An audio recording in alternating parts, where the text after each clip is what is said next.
This morning I'm talking about 3 themes in 40 minutes. So it's definitely an introductory talk. And yet on the other hand, if you know you have at least some kind of information on the subject, you're going to think, this is not introductory. This is very challenging.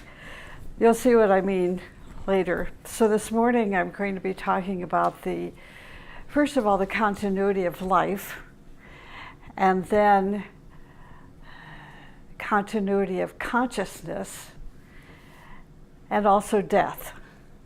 Life and death. The spark of the spirit. The spark of the spirit. This is a phrase, a term that you want to keep in mind as I'm talking this morning throughout all 3 themes. The spark of the spirit, okay? The spark of the spirit. The spark of the spirit that is within us, that portion of God that is within us never dies. So the spark of the spirit within us never dies.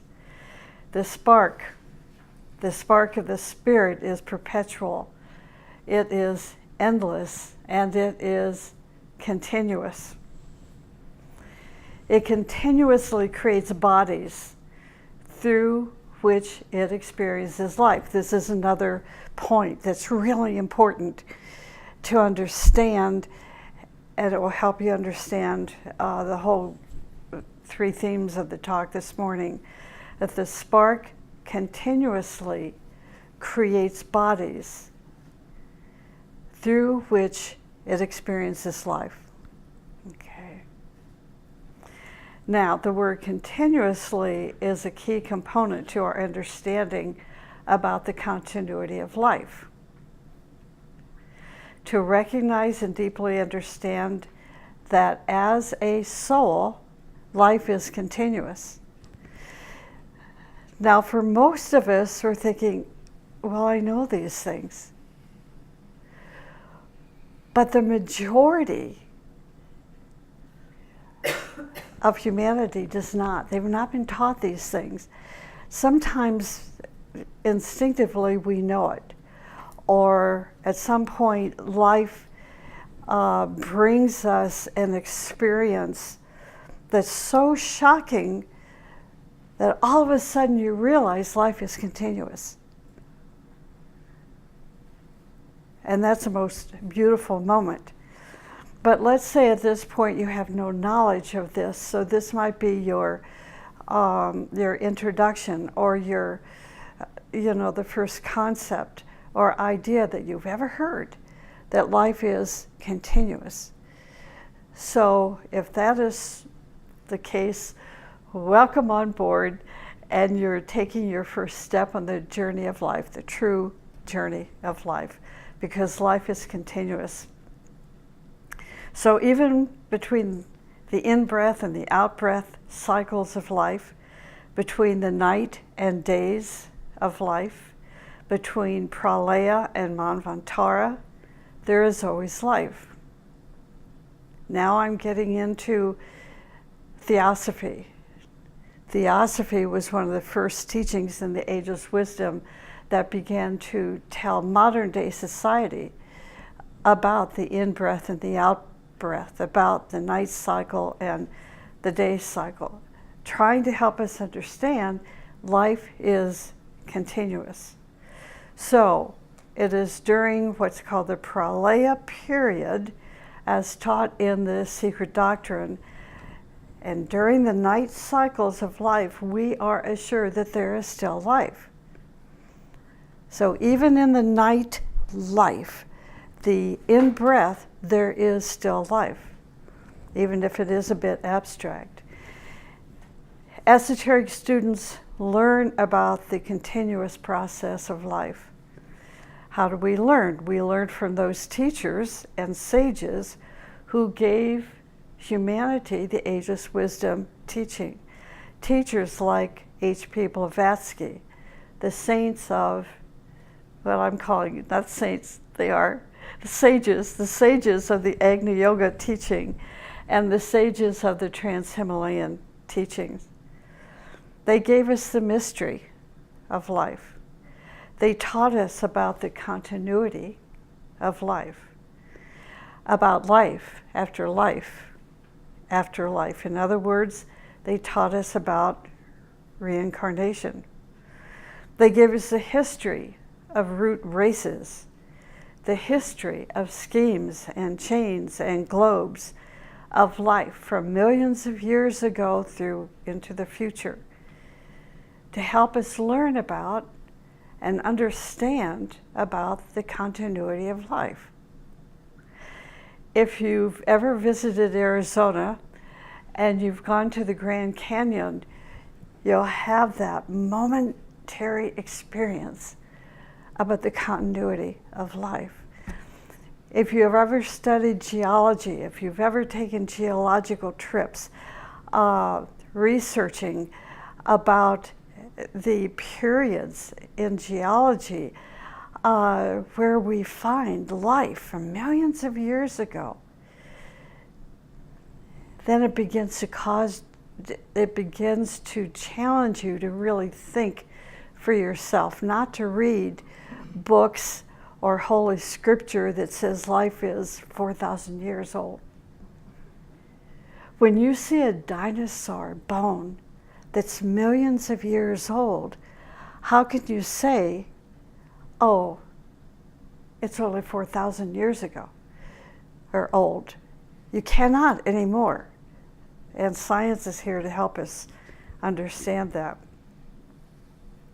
So in talking about the continuity of life, the great ones gave us a teaching about the geological ages. This is science. But now we're taking the science of life, the science of geology, and juxtaposing it alongside of what esoteric science talks about, these ages and root races. It talks about the birth of the mineral and the vegetable kingdom and when they came into existence, the animal kingdom, and then the human kingdom, and then the superhuman kingdoms. If you have studied the various geological ages, you're going to recognize such terms as secondary geological age, or the tertiary geological age. Or you might go back a little earlier when the actual ages began to be known and they were labeled by geologists, and the first one was called primordial. And then we had the next geological age called primary. And then we had the secondary geological age and the tertiary geological age. So those are four major geological ages which have a place in esoteric science, and I'll show you how. The primordial age, the very first named one, lasted over 171 million years in length. The primordial age, geological age, lasted 171 million years long. The next geological age, the primary geological age, lasted only 103 million years. Now you can add, and I can't do it because I don't have a mathematical mind, but you do. You can add 171 million years to 103 million years and say, well, that's a long time ago. Those geological ages lasted for a very, very, very long time. And if you have an interest, one of your questions may be, well, why? Why did those ages last for such a long time? And I can give you a little bit of insight because it was a process of new formations coming into existence. Now, the secondary age, which is the third one, the secondary age went along a little bit more rapidly, and it was during the secondary age that we had three periods or cycles within the secondary age that's pretty well known about now, geologically speaking. And those 3 periods were divided into the if I can remember this, the Jurassic, the Triassic, and the Cretaceous. Those are the 3 cycles of the secondary geological age. And then we have the tertiary age. Now, in the secondary age came, interestingly enough, what we commonly call the Lemurian root race. It became it was like midway between the 3rd root race, the Lemurian root race, that man began to take on more of a familiar look. So man was part of the Lemurian root race, but it wasn't until midway that we would have recognized, oh, that's a human being.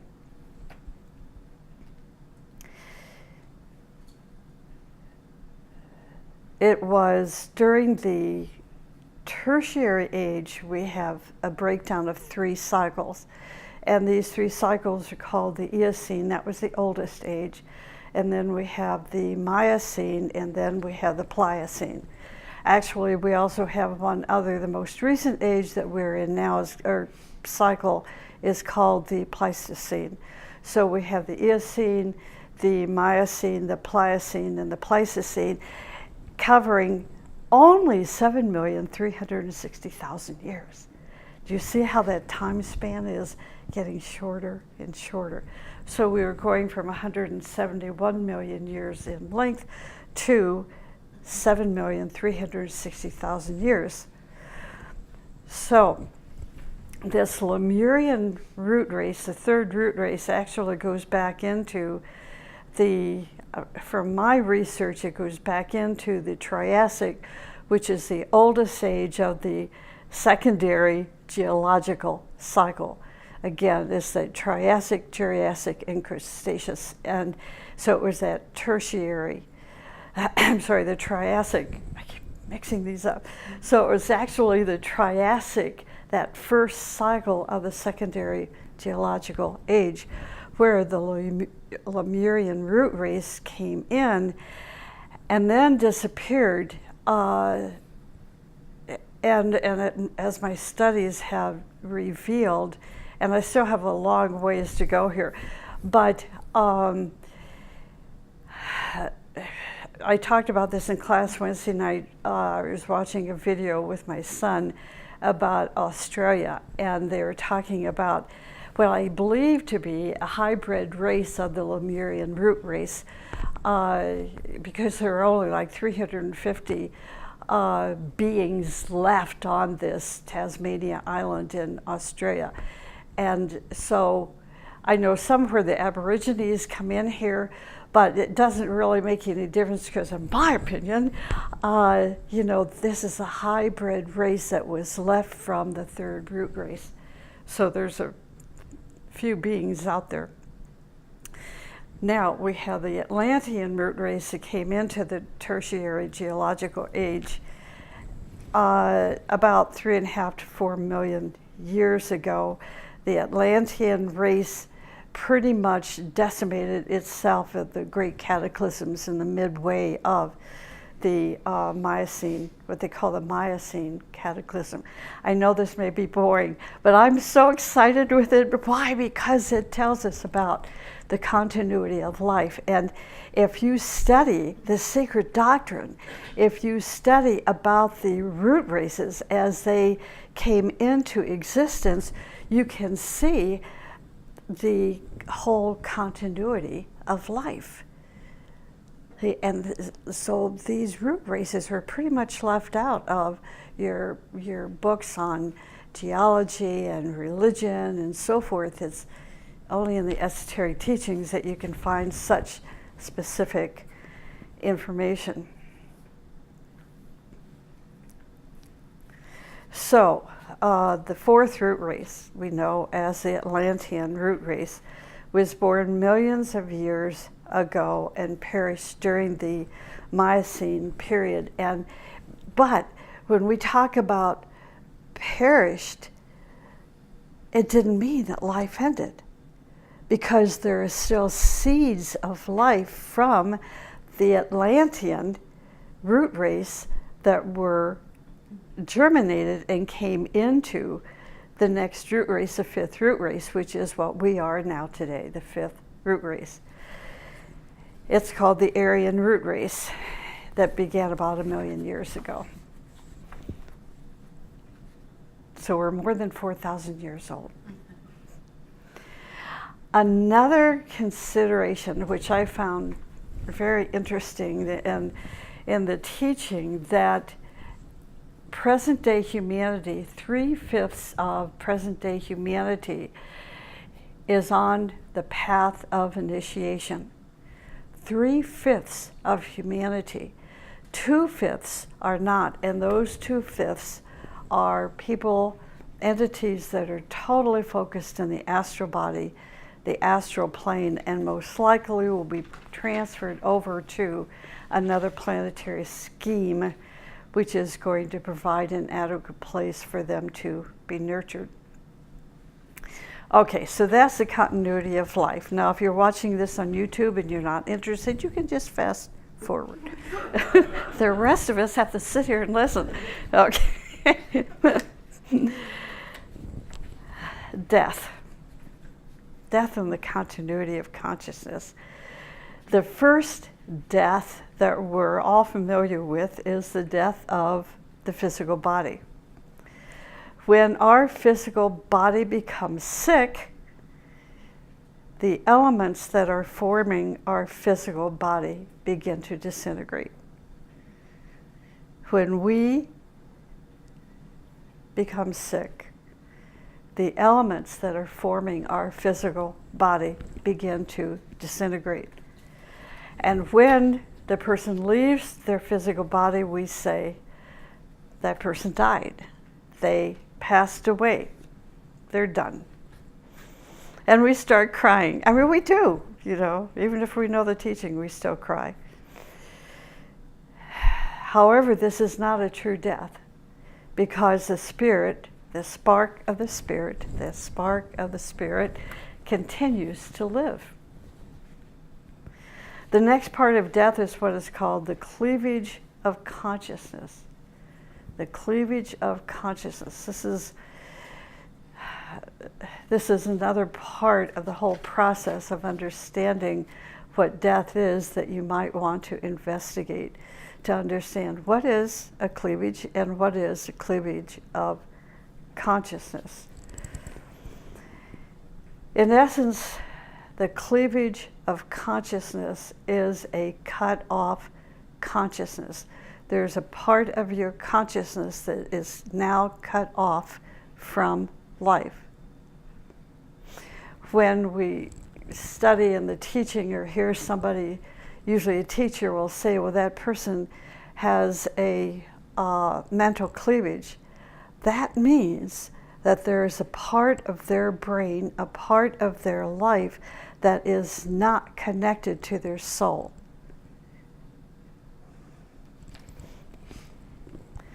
When your continuity of consciousness is cut, you are seriously dead. Because wherever your consciousness is, you are there. If you do not have a consciousness, you do not exist. This is kind of heavy stuff, but it's truth. You exist as elements in nature, but there is no memory. You have no memory of past, present, future. There is no memory of existence, and you do not exist because your consciousness has evaporated. In this first stage, our consciousness is focused in our physical body. We exist in our physical body, but when the physical body evaporates, do you know what happens? When your physical body evaporates, your consciousness evaporates with the physical body. unless you have built your consciousness from the physical body to the astral body. So if there is a bridge between your physical body and your astral body, and your physical body dies, and your consciousness has dismissed itself from the physical body, let's say, it's now moved into the astral body. So, if we have built our consciousness from the physical to the astral, and then from the astral to the mental, see, our consciousness is not cut. Now we have continuity of consciousness. Most people, when they die, they are dead. Nature takes that spark and eventually makes that spark to incarnate again. Now it's alive. That spark now has created a form for itself, and it's come back into incarnation. When it comes back into incarnation, it comes back according to the karma that it developed or created through its thoughts, emotions, words, and actions. What actually brings us back to life again is nothing else but our past deeds, good or bad. This is a very important philosophy in the ageless wisdom. What brings us back is what we have done in the past. What brings us back is what we have done in the past. For example, our thoughts accumulate. Our words accumulate in space. Our deeds are magnetically recorded in the computer of space. Now, that may seem pretty abstract if all of this is new to you. So I was thinking this morning,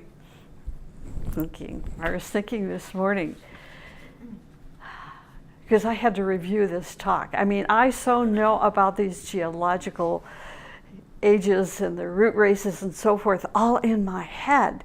But when you verbalize it, you have to shift your gears. So, I was going over the talk, and then I went about my business, and I thought, what the heck is that fourth age? I went back to where I was studying because a thought form is there. And I walked into the thought form, it's tertiary. Yes, okay, it's a tertiary age. And people say when they've lost something, they'll go back to the place where they remembered where it was, and that's that thought form in space that, oh yeah, that's where I put it. So this is based on the idea where the teaching says that our thoughts accumulate, our words accumulate in space. Our deeds are magnetically recorded in the computer of space. Eventually they accumulate and say all of these deeds and thoughts and so forth accumulate and say, who is the originator of this mess? They catch him and tell him, your time has come. You have to come back again. And whenever they come back, they think they have a new life. Wow, this is great. And most of us think so. I'm a brand new little baby.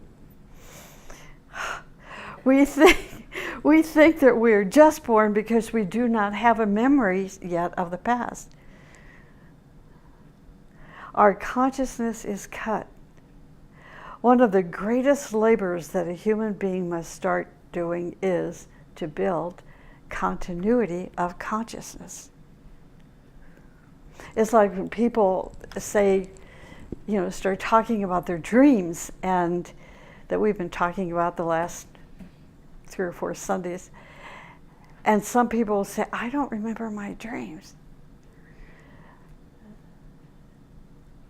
This is like, I don't remember from one life to the next. Because there's no continuity of consciousness yet. This is something we want to do. We want to build continuity of consciousness. Buddha's books tell us that Buddha withdrew himself from the physical plane, from the emotional plane, from the mental plane, and entered into nirvana. Nirvana being equal to cosmic consciousness, which of course is the best way to die. If our consciousness is built in this way, we will live forever, because our consciousness is going to register all these experiences that we have been having on all levels of existence. We are not dead because we have continuity of consciousness. Okay, so let's say that there is continuity between your physical body and your emotional body. Or another way to put it, between the emotional plane and physical plane. When you die physically, you enter into your emotional body. This is what happens. When we die physically, we pass into the emotional body, into the emotional plane. What happens is when we enter into that astral body, it's going to be exactly the way it was when we were here physically. That's what we remember. We may not remember our life in the physical plane if we have not built that continuity of consciousness. We move into the astral plane, we still think we're here physically. And we live our life the way in the astral plane, the way we're living in the physical plane. How does this happen? Because we have emotional senses. These senses will register all your experiences, and you are alive now because of these senses. And these senses allow us to have a consciousness on that plane. The thing is, though, if you didn't build that bridge, you don't remember. So if you're shot back into the next incarnation from the astral plane, you won't remember your experiences on the astral plane, and you're not going to remember those experiences that you had in your last life. We die physically, we die emotionally, we die mentally. These are three forms of death. If our consciousness is developed if it's developed on the emotional plane, we are still living. And we will remember who we were in the physical plane. So you can ask yourself, when you are in your dream state, do you remember who you are in your physical state of existence? It's a good question to ask yourself. If you say no, when I'm on my astral plane travels, I have no recognition of who I am physically. That means you've got to start building that bridge between your physical life and your astral life.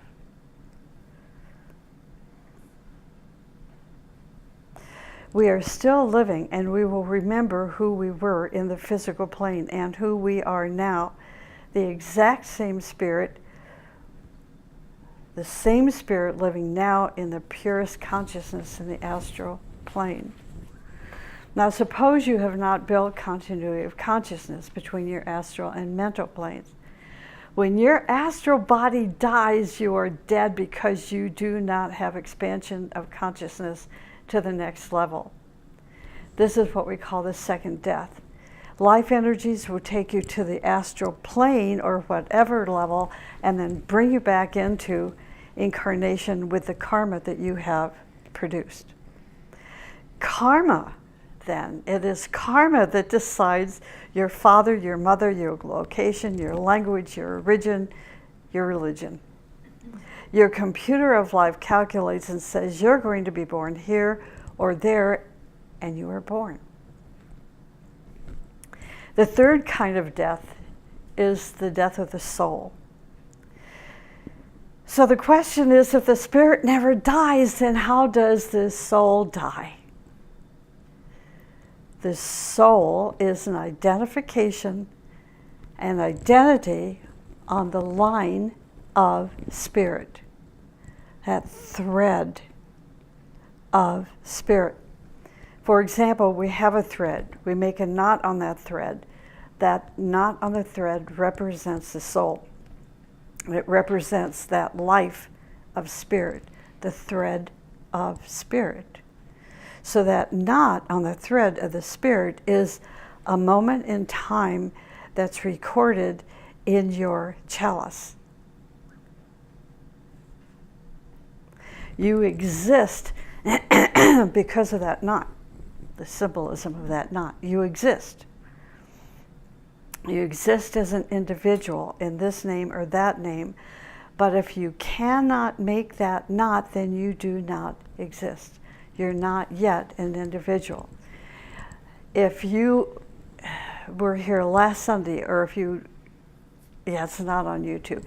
Sorry about that, but it's on a recording. You can order the recording of the talk that Valerie gave last week of the Sun Festival of Leo. She talked about individualization. Go back and learn about what does it mean to be an individual. If you cannot make that knot, you do not exist. In higher initiations, in the Himalayas, for example, when you are going through an initiation, they give you a long thread, and on it is a little knot. A knot is tied. If that knot is not there, hope you're an English-speaking person.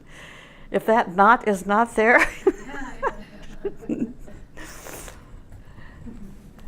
if that knot is not there, there is spirit, the thread of spirit. But you are not there because all life is God, but you're not yet individualized.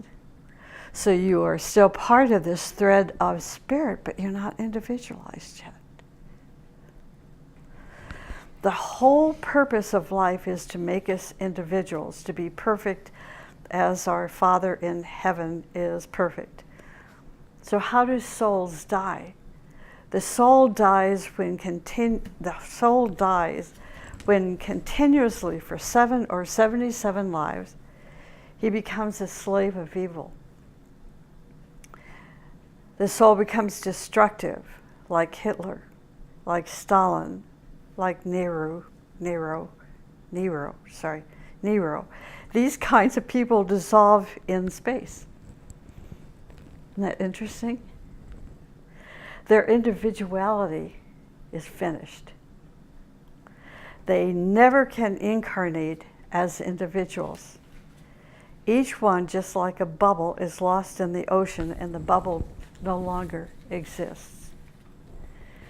The teaching explains that sometimes the cause of our death accumulates throughout centuries.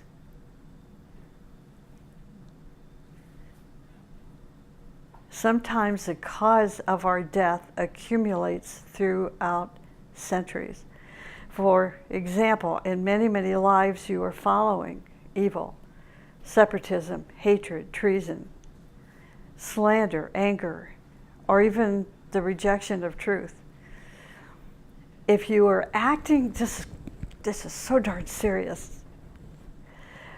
If you are acting as a servant of lies and falsifications, if you were manipulating people and using them for your own self-interest, you are preparing yourself for your own destruction.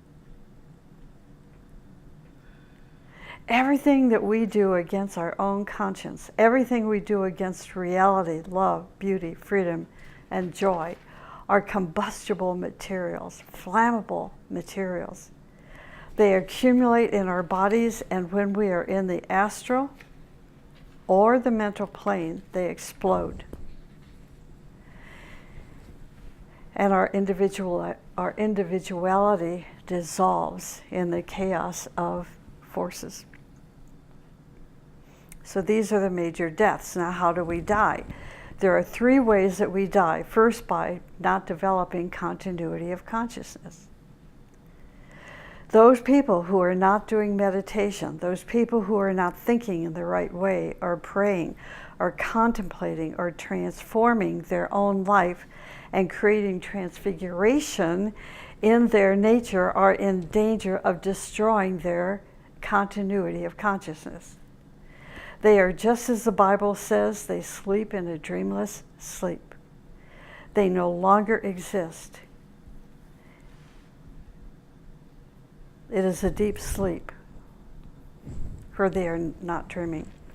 So for the first reason, this is the first reason that we die, is by not developing our continuity of consciousness.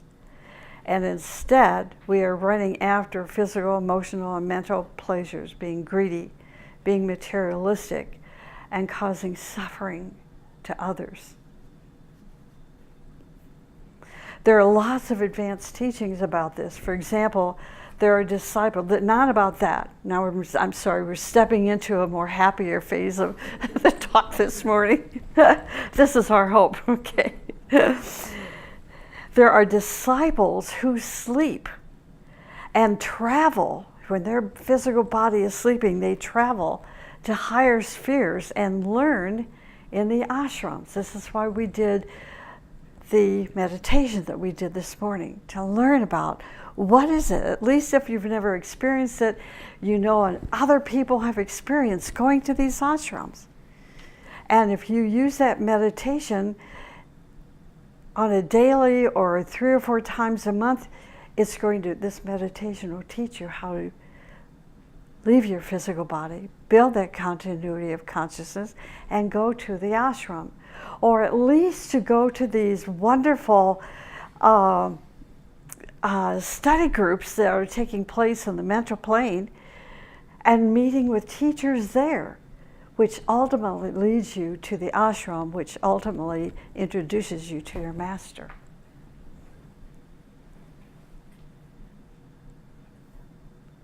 For example, in your dream, you go to a lecture hall and someone is lecturing. If your continuity of consciousness is built, you're going to register all that you heard there. But your ear has to be awake. See that sense? Your ear has to be awake. Then you will come back and you'll begin to share that teaching with others. When you build your consciousness, at that time of dying, you will consciously slip out of your body.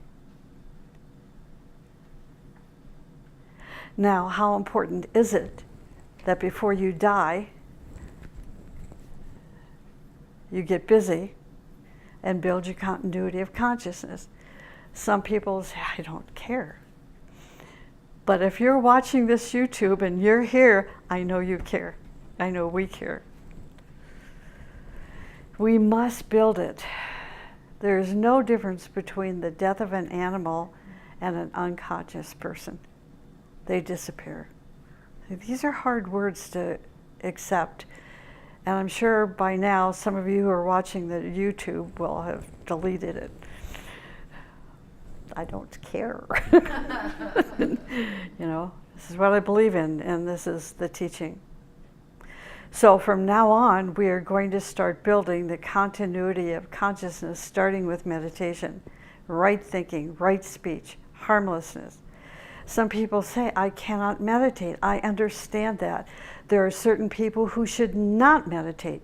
People who are on prescription drugs should not meditate. That's another theme to talk about, perhaps at some point. But there are alternatives to meditation. We're told service is one.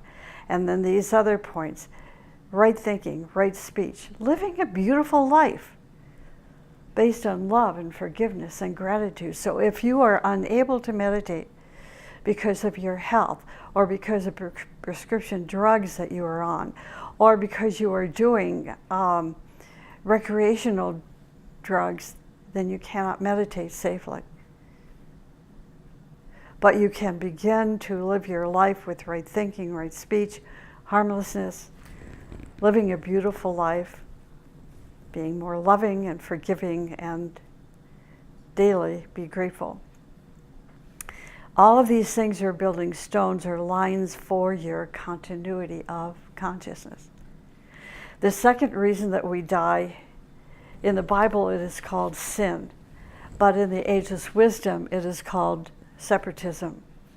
Separatism is the reason that we die. Spiritually, we die because separatism is the worst enemy of unity, of oneness. This is why when I officiate at a wedding, I tell the wedding couple's guests to support and to protect the love of the wedding couple. This is why I tell the guests how serious it is when others try to separate the couple, to cause troubles for the couple. This is why I say how serious it is when another woman tries to distract the husband, to come between the husband and the wife. So watch out for this worm that tries to eat away at the vows of your marriage. It is a cardinal sin to try to destroy the union of a married couple. This is why being unfaithful to your marriage or trying to destroy the union of marriage is a sin. Separatism. It is letting the worm of separatism into your marriage, and it goes against the law of unity.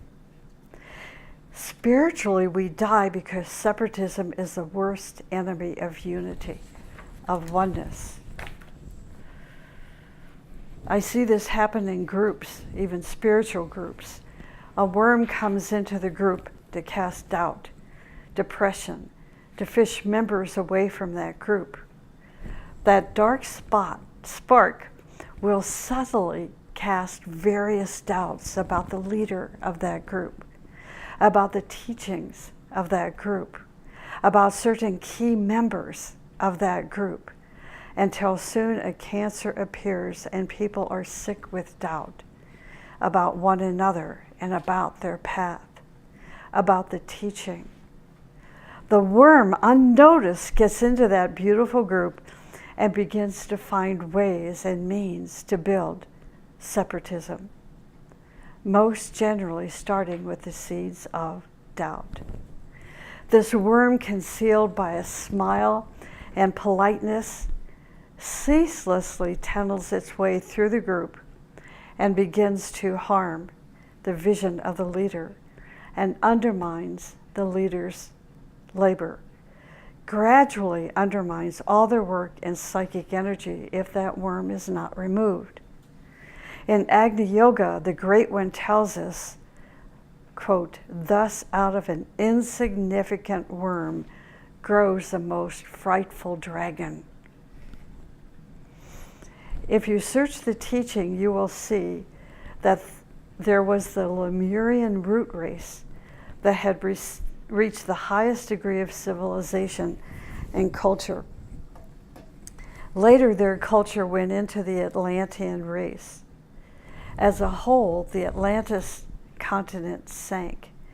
It burned and turned into ashes under the oceans. And the reason was that when their science advanced, they were affected by the worm of pride. They started to follow separatism. They destroyed each other. And the third reason that we die is that we disobey three cosmic laws: the law of economy, the law of love, and the law of synthesis.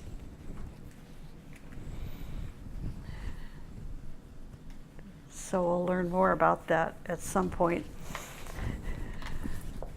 in our studies, or, if you have an interest in these three cosmic laws. So I hope you enjoyed today's talk. There's a lot of information that went into a very short period of time, and I know you guys are getting on overload. If you took good notes, get the recording or go to the YouTube and listen again and again and again. It will start making sense to you.